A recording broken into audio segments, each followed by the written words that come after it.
ಎಂಥದೇ ಹೇಳಿ, ನಮ್ಮ current T20 Indian ಟೀಮಿನಷ್ಟು ಉದಾರ ಮನಸ್ಸಿನ ಟೀಮ್ ಇಡೀ ಪ್ರಪಂಚದಲ್ಲಿ, ಇಡೀ ಯೂನಿವರ್ಸಲ್ಲಿ, ಇಡೀ ಗ್ಯಾಲಕ್ಸಿಯಲ್ಲಿ ಯಾವುದು ಕೂಡ ಇಲ್ಲ. ನಮಸ್ಕಾರ ಎಲ್ರಿಗೂ, ಸಜ್ಜನಾರ್ದನ್ ಸರ್ ಮಾತಾಡ್ತಾ ಇರೋದು. ಕುಶಲ ವೀಕ್ಷಣೆ ಸೌಖ್ಯವೇ? Welcome back to Ganesh Karanth cricket talks YouTube channel. ಈ ಒಂದು ವಿಡಿಯೋ ನಮ್ಮ ಕರೆಂಟ್ T20 ಟೀಮಿಗೆ ಟ್ರಿಬ್ಯೂಟ್. ಯಾಕಂತಂದ್ರೆ ಇಷ್ಟು ಉದಾರ ಮನಸ್ಸಿನ ಟೀಮ್ ಪ್ರಪಂಚದಲ್ಲಿ ಯಾವುದಾದ್ರೂ ಉಂಟಾ? ಚಾನ್ಸೇ ಇಲ್ಲ. ವರ್ಲ್ಡ್ ಚಾಂಪಿಯನ್ ಆದರೂ ಕೂಡ ನೆಕ್ಸ್ಟ್ 2 ಸೀರೀಸ್ ಸೋತಿರುವಂತಹ ರೀತಿ ಅದ್ಭುತ, ಅಮೋಘ, ಆಶ್ಚರ್ಯ ಇಲ್ಲ, ಅಮೋಘ, ವಾವ್, ಅದ್ಭುತಪ್ಪ. ಯಾಕೆಂತಂದ್ರೆ ಇಷ್ಟು ದಿನ ನಮ್ಮ ದೇಶದಲ್ಲಿಯೇ ಆಡಿಕೊಂಡು ಬೆಳೆದಂಥ ಹುಡುಗರು, ಈಗ ನೋಡಿ 5 ಮ್ಯಾಚ್ಗಳ ಇದು T20 ಸೀರೀಸ್ ನ್ಯೂಜಿಲೆಂಡ್ ಅಗೇನ್ಸ್ಟ್, ಅದಾದ ಮೇಲೆ T20 world cup, flat pitch ಎಲ್ಲ ಹೊಡೆದು ಬಿಸಾಕಿದ್ರು. ಅದಾದಮೇಲೆ 2 ತಿಂಗಳು IPL ಫ್ಲಾಟೆಸ್ಟ್ ಪಿಚ್ಚಸ್ ಹೊಡೆದು ಬಿಸಾಕಿದ್ರು. ಅದಾದಮೇಲೆ ಹೊರದೇಶಕ್ಕೆ ಒಂದು ಐರ್ಲೆಂಡಿಗೆ ಬಂದರು, ಇಂಗ್ಲೆಂಡಿಗೆ ಬಂದರು. ಐರ್ಲೆಂಡಲ್ಲಿ ನೋಡಿ, ಐರ್ಲೆಂಡ್ ಅಗೇನ್ಸ್ಟ್ ವಿನ್ ಆದರೆ ಆವಾಗ ನಮಗೆ ನಮ್ಮ ಮನಸ್ಸು ಕಲ್ಲು ಹೃದಯ, ಮನಸ್ಸಿಲ್ಲ ಹಾಗೆ ಅಂತ ಹೇಳ್ತಾರೆ. ನಮ್ಮ ಟೀಮ್ ಹಾಗೆ ಅಲ್ಲ, ಅವರು ಬೆಳಿಬೇಕು, ಅವರು ವಿನ್ ಆಗಬೇಕು. ಈಗ ನೆಕ್ಸ್ಟ್ ಪ್ಲ್ಯಾನ್ ಆಗ್ತಾ ಉಂಟು. ಉಗಾಂಡ ಅಗೇನ್ಸ್ಟ್ ಮೊರಾಕ್ಕೋ, ಉರುಗ್ವೆ, ಯಾವ್ದಾದ್ರು ದೇಶ ಕ್ರಿಕೆಟ್, ಅವರಿಗೆ ಕ್ರಿಕೆಟ್ ಗಂಧಗಾಳಿ ಗೊತ್ತಿರದಿದ್ರೂ ಅಡ್ಡಿಲ್ಲ, ಅವರ ಜೊತೆ ಸಹ ನಾವು ಆಡುವ. ಯಾಕಂತಂದರೆ ಅವರು ಕ್ರಿಕೆಟ್ ಕಲ್ತಾಗೆ ಆಗ್ತದೆ. ನಾವು ಬೇಕಂತ ಅವರ ಜೊತೆ ಸೋತ್ರೆ ಆವಾಗ ಅವ್ರಿಗೆ ಖುಷಿ ಆಗ್ತದೆ. ಸೊ ಆ ಥರ ಒಂದು ಮನೋಭಾವ. ಈಗ ನೋಡಿ, ಇಂಗ್ಲೆಂಡ್ ವಿರುದ್ಧ ಫಸ್ಟ್ ಮ್ಯಾಚ್ ಮಳೆ ಬಂತು, ಅದಕ್ಕೀಗ ಬೇಜಾರಾಗಿದೆ ಇಂಡಿಯನ್ ಟೀಮ್ಗೆ. ಮಳೆ ಬರಬಾರ್ದಿತ್ತು, ಆ ಮ್ಯಾಚ್ ಸಹ ನಾವು ಸೋಲ್ಬೋದಿತ್ತು ಅಂತ. ಫಸ್ಟ್ ಮ್ಯಾಚ್ ಮಳೆ ಬಂತು, ಅದಾದಮೇಲೆ 2ನೇ ಮ್ಯಾಚ್ ಸೋತರು. 3ನೇ ಮ್ಯಾಚ್ ಅಯ್ಯೋ ದೇವರೇ, ಆ ಸೋತಂಥ ರೀತಿ 76 ರನ್ನಿಗೆ ಆಲ್ ಔಟ್. ಯಾಕೆ? ಈಗ ಉದಾರ ಮನಸ್ಸು ಅಂತ ಈಗ ಹೇಳ್ತೇನೆ. ಮ್ಯಾಚ್ ಶುರು ಆಗೋದು 10 ಗಂಟೆಗೆ ಇಂಡಿಯಾದಲ್ಲಿ. ಪಾಪ ಇವು ಕಷ್ಟಪಟ್ಟು ನೋಡ್ತಾ ಇರ್ತೇವೆ ನಾವು, ಎಂತ ಮಾರ್ರೆ, ಅಯ್ಯೋ ಫಸ್ಟ್ ಇನ್ನಿಂಗ್ಸ್ ಮುಗಿಯೋಗ್ಲೇ 12 ಗಂಟೆ ಆಯ್ತಲ್ಲ, ಇನ್ನೂ 2 ಗಂಟೆ ಕಾಯಬೇಕಾ? ಅದಕ್ಕೆ ಲಾಸ್ಟ್ ಮ್ಯಾಚಲ್ಲಿ ಎಂತ ಮಾಡಿದ್ರು, 11.4 ಓವರ್ಸ್ಗೆ ಆಲ್ ಔಟ್. ನೀವು ಬೇಗ ಮಲಗಿ, ನಿಮ್ಮ ನಿದ್ದೆ ಹಾಳಾಗಬಾರ್ದು, ಮರುದಿನ ನೀವೆಲ್ಲರೂ ಸಹ ಆಫೀಸಿಗೆ ಹೋಗಬೇಕು, ಹಾಗೆ ಹೀಗೆ ಅಂತ ಆಯಿತಾ. ನಿನ್ನೆ ಈಗ ಫಸ್ಟ್ ಬ್ಯಾಟಿಂಗ್ ಮಾಡಿದರು, 20 ಓವರ್ ಹೇಗೋ ಬ್ಯಾಟಿಂಗ್ ಮಾಡಿದರು. ಈಗ ಅವರಿಗೆ ಒಂದು ಕನ್ಸರ್ನ್ ಶುರುವಾಯಿತು, ಒಂದು ಟೆನ್ಷನ್ ಶುರುವಾಯಿತು ಇಂಡಿಯನ್ ಟೀಮಿಗೆ. ಪಾಪ ನಿದ್ದೆ ಬಿಟ್ಟು ನೋಡ್ತಿದ್ದಾರೆ, ಎಂತ ಮಾಡುವ ಅಂತ. ಆಗ ಟೈ ಅಂತ ಐಡಿಯಾ ಹೇಳುತ್ತೆ, ಏನಂತಂದರೆ ನಾವು ಇಂಗ್ಲೆಂಡ್ 20 ಓವರು ಬ್ಯಾಟಿಂಗ್ ಮಾಡೋದು ಬೇಡ, ಅಂದರೆ ಅವ್ರನ್ನ ಆಲ್ ಔಟ್ ಮಾಡೋದು. ಆ ಥರ ಎಲ್ಲ ಅಲ್ಲ, ಅವರು ವಿನ್ ಆಗಬೇಕು, ಇಂಗ್ಲೆಂಡ್ ವಿನ್ ಆಗಬೇಕು, ಇಂಗ್ಲೆಂಡಿಗೆ ಸಹ ಖುಷಿ ಆಗಬೇಕು, ನಮ್ಮ ನಿದ್ದೆ ಸಹ ಹಾಳಾಗಬಾರ್ದು. ಅದಕ್ಕೆ 14 ಓವರ್ ಮುಗಿಯೋ ಒಳಗಡೆಯೇ ಸೋತು ಬಿಟ್ಟರೆ ಹೇಗೆ? ಸೊ ವೈದ್ಯ ಬಯಸಿದ್ದು ರೋಗಿ ಹೇಳಿದ್ದು ಅಂತೆಲ್ಲ ಹೇಳ್ತಾರಲ್ಲ, ರೋಗಿ ಬಯಸಿದ್ದು ಹಾಲುವನ್ನು ವೈದ್ಯ ಹೇಳಿದ್ದು ಹಾಲುವನ್ನು, ಹಾಗೆ ಆಯಿತು. ನಿನ್ನೆ ನೋಡಿ, ಶರಣಾಗತಿ 9 ವಿಕೆಟ್ ಕ್ಲೀನ್ ಡೈ ಹೊಡೆದು ಸಾಷ್ಟಾಂಗ ನಮಸ್ಕಾರ ಮಾಡಿ ಇಂಗ್ಲೆಂಡ್ ಅಗೇನ್ಸ್ಟ್ ಸೋತಿದ್ದಾರೆ. ನಾವು ಯೂಶ್ವಲಿ ರೋಸ್ಟ್ ಎಲ್ಲ ಮಾಡಲಿಕ್ಕೆ ಇಷ್ಟಪಡೋದಿಲ್ಲ, ಬಟ್ ಇವರು ಹೀಗೆ ಆಡಿದಾಗ ಎಷ್ಟು ಸಿಟ್ಟು ಬರ್ತದೆ ಅಂತಂದರೆ, ಹೋಪ್ಲೆಸ್ ವರ್ಡಲ್ಲಿ ಸಹ ಒಂದು ಚಿಕ್ಕ ಹೋಪ್ ಉಂಟು. ಸೊ ನಮ್ಮದು ಆಟ ಬರೀ ಬರೀ ಲೆಸ್. ಎಂತ ಮಾರ್ರೆ, ನಾನೀಗ ಶ್ರೇಯಸ್ ಅಯ್ಯರನ್ನು ದೂರಿ ಪ್ರಯೋಜನ ಇಲ್ಲ. ಯಾಕಂತಂದರೆ ಈಗ ಕ್ಯಾಪ್ಟನ್ಸಿ ಪ್ರೆಷರ್ ಹಾಗೆ ಹೀಗೆ ಹೇಳ್ತಾರಲ್ಲ, ಇವರಿಗೆ ಪ್ರೆಷರ್ ಏನು ಕಾಣ್ತಾ ಇಲ್ಲ. ಫಸ್ಟ್ ಮ್ಯಾಚಲ್ಲಿ ಒಂದು ಚಂದದ 50 ಹೊಡೆದಿದ್ರು, ಈ ಮ್ಯಾಚಲ್ಲಿ ಕೂಡ ಹೈಯೆಸ್ಟ್ ರನ್ ಅವರೇ ಹೊಡೆದದ್ದು. ಬೇರೆ ಎಲ್ರಿಗೆ ಎಂತ ಆಗಿದೆ ಅಂತ. ಈಗ ನೋಡಿ, ಐರ್ಲ್ಯಾಂಡಲ್ಲಿ ವೈಭವ್ ಸೂರ್ಯವಂಶಿಗೆ ಅವಕಾಶ ಕೊಡದಿದ್ದಾಗ ಏನು ನಮ್ಮ ಕಮೆಂಟ್ ಸೆಕ್ಷನ್ ಪೂರ್ತಿ ಅಯ್ಯೋ ಬಾಯ್ ಪಡ್ಕೊಳ್ತಿದ್ರು. ಹಾಗೆ ವೈಭವ್ ಸೂರ್ಯವಂಶಿಗೆ ಕೊಡಬೇಕು, ಅದು ಇದು ಅಂತ. ಅವಕಾಶ ಕೊಟ್ಟಾಗ ಯುಟಿಲೈಸ್ ಮಾಡಿದ್ರ. 3 ಮ್ಯಾಚ್ ಆಯಿತು ಅವ್ರು ಆಡಿ, 13, 14, 15 ಬ್ರೋ ಇಂಪ್ರೂವ್ ಆಗ್ತಾ ಇದ್ದಾರೆ ಬ್ರೋ ಅಂತ. ಸೊ ನೆಕ್ಸ್ಟ್ ಮ್ಯಾಚ್ 16 ರನ್ ಹೊಡಿಬೋದು. ನನಗೆ ಆ ಹುಡುಗನ ಬಗ್ಗೆ ಎಂಥ ಒಂದು ಬೇಜಾರಿಲ್ಲ, ಎಂತ ಎಲ್ಲ ಭಯಂಕರ ಟ್ಯಾಲೆಂಟ್ ಉಂಟು. ಬಟ್ ಸಂಬಡಿ ಗೈಡ್ ಹಿಮ್ನೋ. ಎಲ್ಲ ಬಾಲು ಸಹ 6 ಹೊಡ್ಲಿಕ್ಕೆ ಆಗ್ತದಾ? ಹಾಗಾದ್ರೆ ಬೇರೆ ಬೌಲರ್ಸ್ ಎಂಥದ್ದು ಬೌಲಿಂಗ್ ಮೆಷಿನ್, ಅವರು ಕೂಡ ಪ್ಲ್ಯಾನ್ ಮಾಡಿಕೊಂಡೇ ಬರ್ತಾರಲ್ಲ. ತಾಳ್ಮೆ ಅನ್ನೋದೇ ಇಲ್ವಾ ಮಾರ್ರೆ ಹಾಗಾದರೆ? ನೋಡಿ, ಒಂದು ಫಿಯರ್ಲೆಸ್ ಅಥವಾ ಅಗ್ರೆಸಿವ್ ಕ್ರಿಕೆಟ್ ಆಡೋದಕ್ಕೂ ಸೆನ್ಸ್ಲೆಸ್ ಕ್ರಿಕೆಟ್ ಆಡೋದಕ್ಕೂ ಭಯಂಕರ ಡಿಫ್ರೆನ್ಸ್ ಉಂಟು. ನಿನ್ನೆ ಆಡಿದ್ದು ಸೆನ್ಸ್ಲೆಸ್ ಕ್ರಿಕೆಟೇ. ವೈಭವ್ ಸೂರ್ಯವಂಶಿ ಇದ್ದಷ್ಟು ಕ್ರೀಸ್ ಎಲ್ಲ ಬಾಲು ಕೂಡ 6 ಹೊಡ್ಲಿಕ್ಕೆ ಟ್ರೈ ಮಾಡ್ತಿದ್ರು. ಅಣ್ಣ ಎಂತ ಮಾರ್ರೆ, ಒಂದು ಪಿಚ್ ಅಸೆಸ್ ಮಾಡೋದು, ಅಡ್ಯಾಪ್ಟ್ ಆಗೋದು, ಯಾವ ಲೆಂತ್ ಬಾಲ್ ಆಗ್ತಾ ಇದ್ದಾರೆ, ಯಾವ ಲೈನಲ್ಲಿ ಬರ್ತಾ ಉಂಟು, ಎಂತ ಒಟ್ಟು ಬೀಸ್ತಾ ಇರೋದ.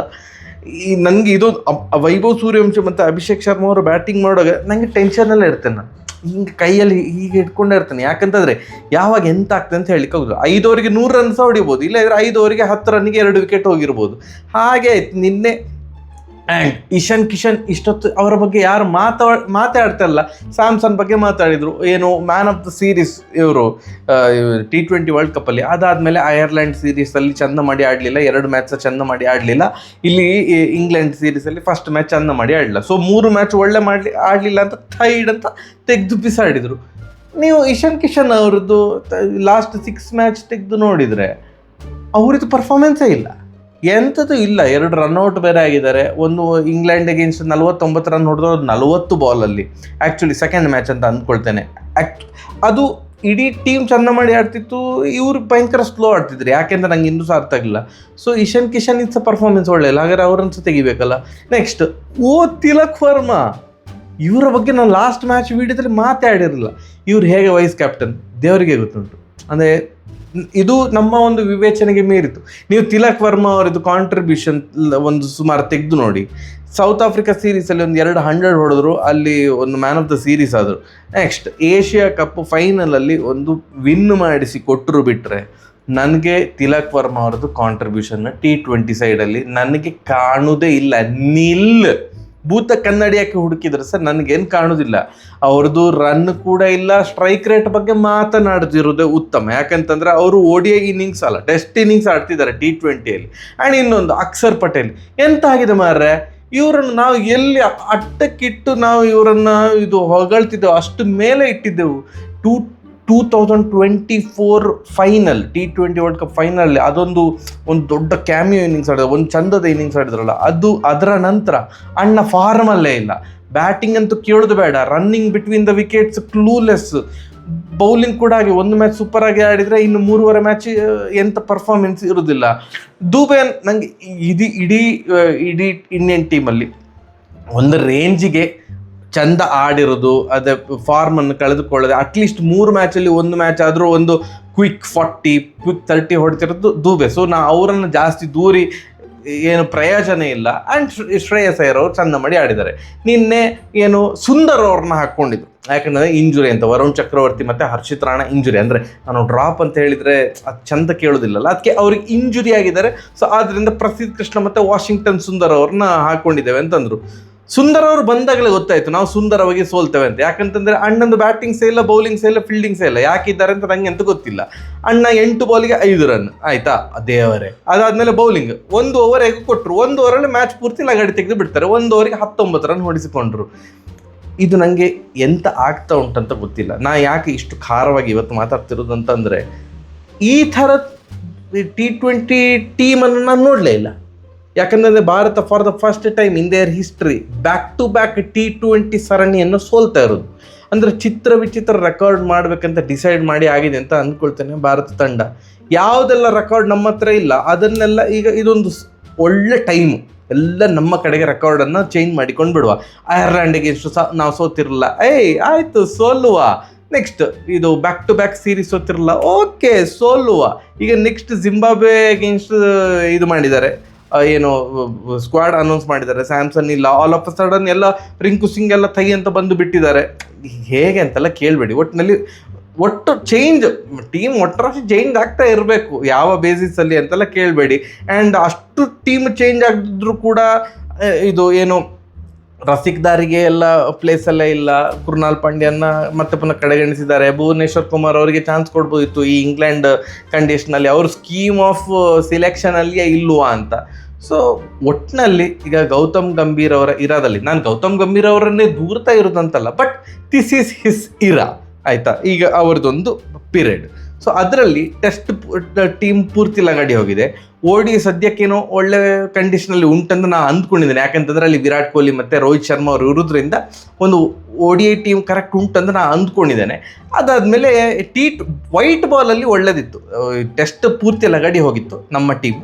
ವೈಟ್ ಬಾಲ್ ಆದರೂ ಕರೆಕ್ಟ್ ಇತ್ತು. ಈಗ ವೈಟ್ ಬಾಲಲ್ಲಿ back to back T20 world cup ಗೆದ್ದ ಮೇಲೆ ನಾವು ಗೆದ್ದಾಗಿದೆ, ಇನ್ನೆಂತ ಮಾಡಬೇಕು, ಲಗಾಡಿ ತೆಗೆಯುವಂಥ ಈ ಒಂದು T20 ಸೈಡ್ ಕೂಡ ಏನೇನೋ ಆಗ್ತಾ ಉಂಟು. ಭಯಂಕರ ಖುಷಿಯಾಗಿರೋದು ಯಾರಂತಂದರೆ ಸೂರ್ಯಕುಮಾರ್ ಯಾದವ್ ಅವರು ಅಂತ ಅಂದ್ಕೊಂಡಿದ್ದಾರೆ. ಮನೆಯಲ್ಲಿ ಕುತ್ಕೊಂಡು ನನ್ನನ್ನು ತೆಗೆದ್ರೆ ಹಾಗೆ ಆಗಬೇಕು ನಿಮಗೆ ಅಂತ ಒಂದು ಮನಸ್ಸಲ್ಲಿ ಒಂದು ಚಿಕ್ಕ ಒಂದು ಖುಷಿ ಬಂದಿರ್ತದೆ. ಹೇ ನನ್ನ ವ್ಯಾಲ್ಯೂ ಈಗಾದರೂ ನಿಮಗೆ ಅರ್ಥ ಆಯ್ತಾ ಅಂತ. ಎನಿವೇಸ್ ನಂಗೆ ಗೊತ್ತಾಗ್ತಾಯಿಲ್ಲ. ಇನ್ನು 1 ಮ್ಯಾಚ್ ಉಂಟಲ್ಲ, ಅದನ್ನು ಕೂಡ ಸೋಲ್ವ. ಶ್ರೇಯಸ್ ಅಯ್ಯರ್ ಅವರು ಕ್ಯಾಪ್ಟನ್ ಆದಮೇಲೆ ಎಲ್ಲ ಮ್ಯಾಚಲ್ಲಿ ಟಾಸ್ ವಿನ್ ಆಗಿದ್ದಾರಂತೆ. ಸೊ ಯಾರಾದ್ರು ಕೇಳಿದರೆ ಶ್ರೇಯಸ್ ಅಯ್ಯರ್ ಅವರೇ ಏನು ನೀವು ಬಂದಮೇಲೆ ಏನು ವಿನ್ ಆಗ್ತಾ ಇಲ್ಲ ಅಂತಂದ್ರೆ ಅವ್ರು ಹೇಳ್ಬೋದು, ಹಲೋ ಎಕ್ಸ್ಕ್ಯೂಸ್ ಮಿ, ಎಲ್ಲ ಟಾಸ್ ವಿನ್ ಆಗಿದ್ದೇನೆ ಅಂತ. ಟಾಸ್ ಸೋಲಿ ಅಣ್ಣ, ಮ್ಯಾಚ್ ವಿನ್ ಆಗಿ. ಯಾರೋ ಒಂಚೂರು ಕನ್ಫ್ಯೂಸ್ ಮಾಡಿದಾರ ಅಂತ ಅವರಿಗೆ, ನೀವು ವಿನ್ ಆಗಬೇಕು ಅಂತ, ಮ್ಯಾಚ್ ವಿನ್ ಆಗಿ ಅಂತ ಹೇಳಬೇಕು. ಅವ್ರು ಪಾಪ ವಿನ್ ಆಗ್ತಿದ್ದಾರೆ, ಎಂತ ಟಾಸ್, ಮ್ಯಾಚ್ ಅಲ್ಲ ಅಷ್ಟೇ. ಇದಕ್ಕಿಂತ ಜಾಸ್ತಿ ಪಡ್ಕೊಳ್ಳಿಕ್ಕಾಗೋದಿಲ್ಲ. ನೋಡುವ ನೆಕ್ಸ್ಟ್ ಮ್ಯಾಚು ಇನ್ನೂ ಸಹ ಬೇಗ ಮಲಗಿಸುವಂತಹ ಪ್ರಯತ್ನ ಮಾಡ್ಬೋದಾ ಅಂತ ಇಂಡಿಯನ್ ಟೀಮ್. ಏನಾದ್ರು ಫಸ್ಟ್ ಬ್ಯಾಟಿಂಗ್ ಮಾಡಿ ಒಂದು 8 ಓವರ್ಗೆ ಆಲ್ಔಟ್ ಆದರೆ, 8-9 ಓವರ್ಗೆ ಆಲ್ಔಟ್ ಆಗಿ ಇಂಗ್ಲೆಂಡ್ ಅವರು ಒಂದು 5-6 ಓವರಲ್ಲೇ ಹೊಡೆದಾಕಿದರೆ 14 ಓವರ್ಗೆ ಮ್ಯಾಚ್ ಮುಗ್ದೋಗ್ತದೆ. ಸೊ ಇನ್ನೂ ಸಹ ಬೇಗ ಮಲಗ್ಬೋದು. ಅದನ್ನು ಸಹ ಮಾಡಿಬಿಡಿ, ನಮ್ಮ ನಿದ್ದೆ ಯಾಕೆ ನಾವು ಹಾಳು ಮಾಡಿಕೊಡೋದಲ್ಲ. ಸರಿಯಾಗಿ ಬರುವ ನಮಸ್ಕಾರ. ಕರ್ಮ.